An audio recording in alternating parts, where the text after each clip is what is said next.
Hello সবাইকে, সবাই কেমন আছো? তো দেখো, আমরা সেদিন সবাই মিলে চলে গেছিলাম একটা নিমন্ত্রণ বাড়িতে, সেটা হচ্ছে দমদমে। তো আমাদের একটা রিলেটিভের বেবির অন্নপ্রাশন ছিল সেদিন। তো আমরা সেখানে চলে এসেছিলাম, আর এরা দুজন মিলে বল নিয়ে খেলা করছে। তো দেখো, সেখানে কিছুটা সময় গল্প করে বাড়িতে আমরা চলে এসেছিলাম, অনুষ্ঠান বাড়িতে যেখানে বেবিটার অন্নপ্রাশন হবে।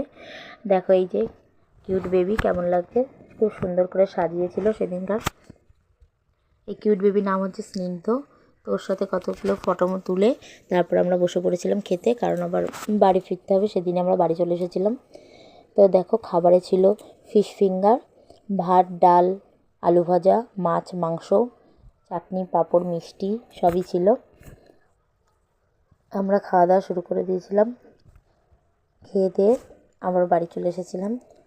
তো বাড়ি আসার পথে না, রাতের কলকাতাটা খুবই ভালো লাগছিলো বলে একটা ভিডিও করেছিলাম।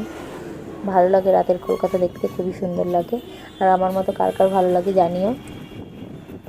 আজকে ব্লগটা এইটুখানি। ভালো লাগলে একটা লাইক কমেন্ট করো। টাটা সবাইকে, সবাই ভালো থেকো।